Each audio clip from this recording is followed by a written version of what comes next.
Hi hello good morning friends. हा माहेरचा vlog आहे जो 2-4 दिवसाचा मिक्सअप असणार आहे.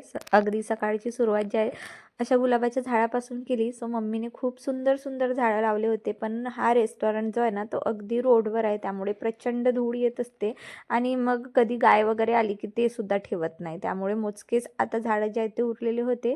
त्यानंतर आज सकाळी उठून जे आहे आज प्रत्येकाचा मेनू आम्ही ठरवलेला होता की हे बनवायचं. मी इथे वहिनीला गाजर किसून देते आहे, कारण वहिनीला गाजरचा हलवा सोबतच लसूण पाल्याचे आयतेसुद्धा बनवायचे होते.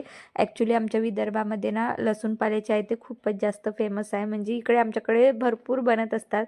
नवीन तांदूळ आणि ना लसूण पाल्याचे जे आयते असतात ना ते खूप छान मस्त लागत असतात. त्यानंतर माझा छोटा भाऊ आहे ना तो आज जाणार होता, तो त्याचं जे आहे ना लौकी किसण्याचं काम सुरू आहे आतमध्ये, जे मी तुमच्यासोबत शॉर्ट व्हिडिओमध्ये शेअर केलेलं होतं. त्यानंतर हे माझे भाऊ बहिणी म्हणजे त्यांना असं होते की मी जर घरी त्यांच्याकडे गेले ना त्यांना इतकी म्हणजे खुशी होते ना, खूपच जास्त खुशी होत असते आणि त्यांना असं वाटते की हिच्यासाठी काय बनवू काय नाही, आणि रोजचं काही ना काही त्यांचं मेनू ठरलेलाच असतो. म्हणजे त्यांचं असं असते की तुला जे आवडते ते सगळं आम्ही बनवू. आणि मुलांची पण तुम्ही इथे लुडबुड बघू शकता. म्हणजे असं झालं होतं की एवढे सगळे पदार्थ बनवत आहोत तरी पण मुलांना मॅगीच खायची होती, म्हणून माझा मोठा भाऊ आहे ना इथे मॅगी त्यांना बनवून देत होता. त्याचा रेस्टॉरंट आहे स्वतःचं आणि कधी कधी त्यांच्याकडे कुक वगैरे नसतो, तर काही ऑर्डर तो पण मारत असतो. तर त्याला असं वाटत होतं की मॅगीसुद्धा तो एकदम ऑर्डरप्रमाणे बनवून देत होता. त्यानंतर वेदांचं असं असतेच नेहमी, म्हणजे तुम्ही माझ्या घरचे व्लॉगसुद्धा बघू शकता, म्हणजे किचनमध्ये तो असतोच असतो. त्याला स्वयंपाक किंवा काही असं पदार्थ बनत असलं की त्याचं पूर्ण लक्ष किचनकडेच असतो. त्याचं असं होतं की मामा मीच मॅगी बनवणार, म्हणून त्याची पण इथे लुडबुड सुरू होती. आणि म्हणजे तिघांचे 3 मॅगी पॉकेट तिघांनी फोडले होते आणि तिघांसाठी इथे मॅगी बनवण्याचा प्रोग्राम जो आहे तो सुरू होता. त्यानंतर वहिनीने इथे जे आहे ना आयत्याचं भिजवून ठेवलं होतं. म्हणजे लसूण पाल्याचे आयते गोड आणि तिखट 2 प्रकारे बनतात, त्यामुळे त्यांनी दोन्ही भांड्यामध्ये जे आहे ते भिजवलेलं होतं.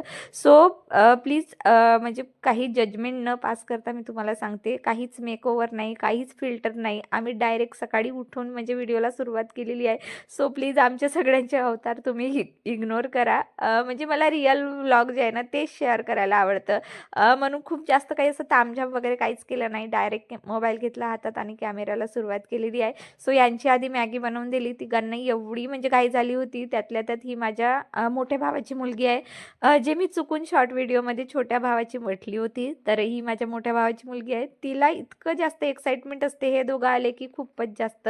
त्यानंतर माझं असं झालं होतं की वहिनी इथे गरम गरम बनवत होती आणि मी अगदी ओट्याजवळ बसूनच मी खात होती. किचनचं तेवढं काही काम म्हणजे झालेलं नाही आहे, मोडकं तोडकंच किचन आहे सध्यापुरते. काही दिवसानंतर किचन बनणार आहे. होम टूर मी तुम्हाला देईन लवकरच, जेव्हा लग्नाचे म्हणजे व्लॉग शेअर करीन ना, लग्नासाठी मी माहेरी जाईन तेव्हा मी तुम्हाला नक्कीच होम टूर देईन. तेव्हा छान असं म्हणजे कलरिंग वगैरे झालं असेल, म्हणून मी आता सध्या यांचं माहेरचं होम टूर काही दिलं नाही. त्यानंतर मम्मीची साईडलाच असं रेस्टॉरंटच्या बाजूलाच ना अशी वाडी लावली होती मम्मीने, तर म्हटलं चला वाडीमध्ये जाऊया. रोडवरच आहे त्यामुळे झाडं जे आहे ना ते हिरवीगार नाही तर काळे काळे दिसत आहे, म्हणजे इतकी धूळ येते ना म्हणजे सांगूच नका. आणि इथे अगदी 500 मीटरवर फॅक्टरी असल्यामुळे फॅक्टरीचा सुद्धा धूळ पूर्ण झाडांवर येऊन बसते. आता इथे मी शेंगा तोडायला आली होती. हा दुसऱ्या दिवशीचा व्लॉग आहे, म्हणजे 2-3 दिवसाचे मिक्सअप व्लॉग जे आहेत ते आहेत. जेमतेम हा 31st व्लॉग जो आहे तो असणार आहे. ॲक्च्युली मला उद्या म्हणजे गावाला जायला निघायचं होतं, म्हणून म्हटलं चला शेंगा वगैरे तोडून घेऊया. आईच्या वाडीमध्ये भरपूर भाजीचं लावलेलं आहे आतमध्ये, म्हणजे 2-4दा इथे साप निघाला, म्हणून माझी हिंमतच झाली नाही की आतमध्ये जाऊन काही शूट करायचं, म्हणून मी बाहेरूनच जे आहे ते शूटिंग करत आहे. मी इथे शेंगा तोडत आहे. भरपूर शेंगा तोडल्या आम्ही. म्हणजे असं झालं होतं की माहेरी आल्यानंतर काही ना काही अशा वस्तू असतात जे आपल्यासोबत जातच असतात, आणि आईची घरची वाडी म्हटल्यावर तर मग अजूनच जास्त आई भरभरून देत असते. आणि माझं असं झालं होतं की आमच्याकडे ना विदर्भामध्ये तुरीच्या शेंगा खूपच जास्त फेमस आहे. ते तुरीच्या शेंगाचे झाडं ना मम्मीने खूपच जास्त इथे लावून ठेवले होते आणि शेंगाही भरपूर होते. म्हणजे माझी मुलगी येणार आहे म्हणून त्यांनी कोणीच शेंगा वगैरे तोडलेच नव्हते, सगळे माझ्यासाठी पेंडिंग होते. म्हटलं चला आपण भरपूर शेंगा तोडून घेऊया, काही घरी पण इथे पण खाऊन घेऊया आणि काही मी गावाला नेईन, म्हणून आम्ही भरपूर भरपूर शेंगा ज्या आहेत ते इथे तोडत म्हणजे आहोत. आणि असं झालं होतं की माझे हस्बंड जे आहेत ना ते 2 दिवसापूर्वीच तुमसरला गेलेले होते. म्हणजे मी इथे थांबली होती एकटीच आणि माझ्याकडे फक्त एकच बॅग होती, कारण मला बसनी ट्रॅव्हल करायचं होतं. त्यामुळे खूप जास्त सामान काही मला इथून न्यायचंच नव्हतं. त्यानंतर सायंकाळी वहिनीने मस्त असं बासुंदी पुरीचं बेत जो आहे तो केला होता. बासुंदी पुरी खाऊन घेतले. त्यानंतर नेक्स्ट डे म्हणजे 1 तारखेचा हा व्लॉग जो आहे तो आहे. 1 तारखेला आम्ही मस्त असे तयार होऊन आम्ही चाललेलो आहो बेकरीमध्ये. म्हटलं मम्मीकडे आहे तर काहीतरी छोटंसं सेलिब्रेशन आपण 31st नाही तर 1 जानेवारीचं सेलिब्रेशन आपण करून घेऊया. म्हणून मी इथे जे आहे ना चिवला तयार करून देत होती, त्यातच मायराचं इतकं रडणं सुरू झालं की मला कुणीच तयार करून देत नाही आहे. म्हणून मग चिवला ठेवली आणि तिलाच आधी तयार करून दिली. आणि तिला असं असते की माझी आत्या आहे तर मला पण थोडंसं म्हणजे पॅम्पर केलं पाहिजे. म्हणजे माझं असं होतं की मला वेदू चिवचं तर माझी मुलं असल्यामुळे मी त्यांचं खूप लाड करते. ते बघून तिला असं वाटते की माझंही केलं पाहिजे. तिचं पण मी खूप करते लाड, कारण ती माझ्या मोठ्या भावाची मुलगी म्हटल्यावर आपल्याला किती आतुरता असते, आपुलकी असते, हे तर तुम्ही नक्कीच समजू शकता. सो तिला अशी क्यूट क्यूट तयार करून दिली होती. सो तिचा पिन काही बरोबर लागलाच नव्हता, तर इतकी म्हणजे आम्हालाच इतकं हसायला येत होतं की खूप जास्त. मग तिला छान असे केस वगैरे करून दिले. आणि असं असते छोट्या मुलांचं, म्हणजे असं असते ना की आपण कुठे बाहेर निघालो की मग तयार व्हायला त्यांना पण खूप जास्त आवडत असते. हाय कर, हाय. झालं ना आता किती हाय करशील. तुझं नाव सांग, नाव सांग ना तुझ्या. रियांशी. शिव दीदीकडे बघ. स्कूलचं नाव सांग. स्कूलचं नाव सांग. कार्मेल. Carmel academy. तारशा. कुठे चाललो ना आपण ते सांग. बेकलीत चाललो आम्ही. पप्पाला नाही नेऊ, पप्पाला नाही. बेकलीचं नाव सांग. बेकरीचं नाव बेकली. सो ही इतकी जास्त क्यूट बोलते ना, खूपच जास्त. त्यानंतर तयार झाल्यानंतर हिचं असं काहीसं मटकणं जे आहे ना आरशासमोर सुरू होता. आणि ही आहे माझी मम्मी. म्हणजे असं झालं होतं मम्मीला की इथे तू आली आणि आपण काहीच सेलिब्रेशन केलं नाही, तर चला माझ्याकडून छान अशी छोटीशी पार्टी करून घेऊया. म्हणून मम्मीचाच प्लॅन होता. म्हणून आम्ही सगळे तयार होऊन जे आहे ते निघालेलो आहो. आणि म्हणजे अगदी इथे 2-5 मिनिटामध्येच बेकरी येते. म्हणजे 2-5 मिनिटही लागत नाही. अगदी रेस्टॉरंटच्या समोरच आहे. 100 मीटरवर आहे. तर आम्ही पायीच जे आहे ते निघालेलो आहोत. सो इथे ब्लॅक फॉरेस्ट म्हणून खूप मोठी बेकरी झालेली आहे. तर म्हटलं चला आपल्याला सेलिब्रेशन करायचंच आहे तर इथेच जाऊन सेलिब्रेशन करून घेऊया.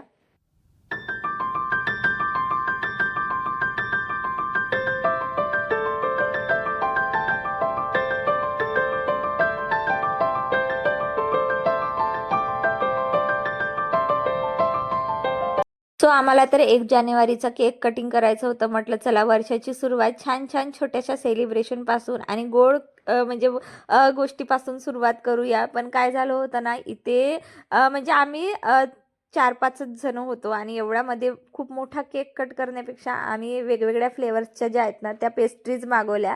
आणि प्रत्येकाने एक एक पेस्ट्री जी आहे ते एकमेकांची सगळ्यांनी आम्ही ट्राय केली होती. सो मायराला तर तिला सेपरेट हवी होती, सो तिला सेपरेट घेऊन दिलं. आणि खरं सांगू तर खरंच खूप छान टेस्टी पेस्ट्री होती.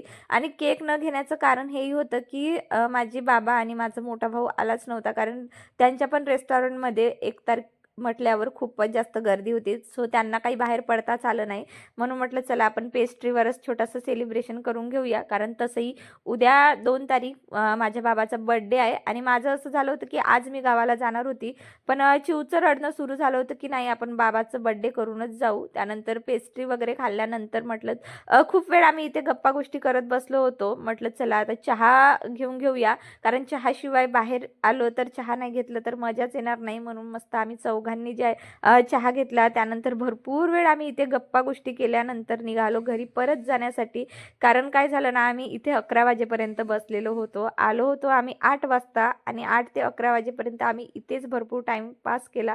त्यानंतर आम्ही निघालो घरी. घरी येऊन छान झोपून घेतली. दुसऱ्या सकाळीच मला निघायचं होतं म्हणून इथे बाबाचं बर्थडे केक जो आहे ना तो कटिंगचा प्रोग्राम सुरू आहे. म्हणजे तयारी वगैरे केल्यानंतर म्हटलं चला बाबाचं केक कट करून घेऊया आणि आपण निघूया आपापल्या गावी. म्हणून इथे जी आहे ना तीच तयारी चाललेली आहे.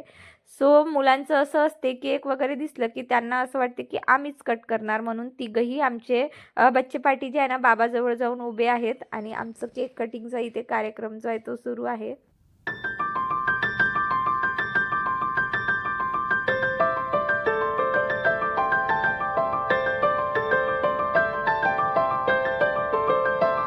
आम्ही मॅक्स टू मॅक्स 9:30 वाजता निघालो. मी माझ्या घरी परत जाण्यासाठी आणि 6 तासांचा प्रवास आहे. म्हणजे पूर्ण दिवस जाणार आहे मला घरी पोहोचेपर्यंत आणि 3 बसेस मला चेंज करायचे आहे. म्हणून म्हणजे आईबाबाचं असं झालं होतं की गडचिरोलीपर्यंत आम्ही तुझ्यासोबत येतो, तिथून मग तू तुझ्या घरी जा. म्हणजे तिथून एक बस होती त्यामुळे मग ते गडचिरोलीपर्यंत माझ्या म्हणजे प्रवासामध्ये सोबती आहेत. आणि मला असं झालं होतं की म्हणजे माहेरी कितीही दिवस आपण राहिलो तरी आपल्यासाठी कमीच असते. म्हणजे असं होत होतं की मी म्हणजे कालच तर आली मी, म्हणजे किती मी 1 दिवसच तर राहिली असं होत होतं मला. म्हणजे मनात असं येत होतं की माहेरी कितीही दिवस राहिलो तरी आपल्यासाठी म्हणजे कमीच असते. आणि त्यातल्या त्यात आई बाबा म्हणजे सगळं अशी फॅमिली असली तर मग अजूनच तिथे जीव जे आहे ते लागलेला असतो. पण शेवटी कितीही म्हटलं तरी आपल्या बायांच्या नशिबी माहेरी राहायचं काही जास्त सुखच नसतो.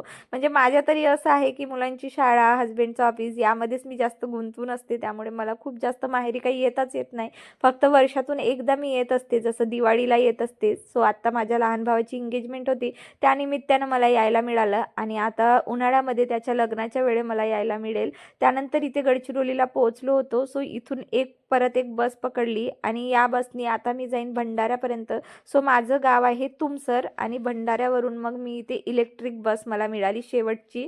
आणि खरं सांगू तर अख्खा दिवस माझ्या प्रवासामध्ये गेला. म्हणजे घरी पोहोचेपर्यंत मला म्हणजे 6:30 वाजूनच गेले होते. त्यानंतर आम्ही इथे आल्यानंतर म्हणजे अगदी घराजवळच माझ्या बस थांबते त्यामुळे मला कुणालाच इथे बोलवायची गरज पडली नाही. आणि घरी आल्यानंतर कळलं की मी घराला जे आहे ना लॉक लागून होतं आणि माझ्याकडे काही चाबीच नव्हती. सो 10-15 मिनिट चिवच्या पप्पांची वाट बघितली. मग त्यांनी जे आहे ना चाबी पाठवली. त्यातल्या त्यात वेदांतला वॉशरूम इतकी लागली होती की खूपच जास्त, म्हणजे अशा छोट्या मोठ्या गडबडी ज्या आहेत त्या होतच असतात. त्यानंतर बघा घरी आल्या आल्या हा माझं असं गार्डन ची अवस्था जी आहे झालेली आहे, जे आता उद्याच हा सगळा पसारा मला आवरायचा आहे. शेवटी मी माझ्या घरी जे आहे ते पोहोचलेली आहे. चला असो, म्हणजे असं होते ना एका दिवसात माणूस कुठच्या कुठे पोहोचते ना. म्हणजे सकाळीच तर मी माहेरी होती आणि आता मी माझ्या घरी आलेली आहे. घरी आल्याबरोबर एवढा थकवा जाणवत होता की खूपच जास्त. चला मग आता मी माझं घर आवरते. भेटतेच तुम्हाला पुढच्या व्लॉगमध्ये. कसं वाटलं तुम्हाला आजचा व्लॉग मला कमेंटमध्ये सांगायला विसरू नका. व्हिडिओ आवडला असेल तर चॅनलला लाईक, शेअर, सबस्क्राईब नक्की करा. Bye everyone.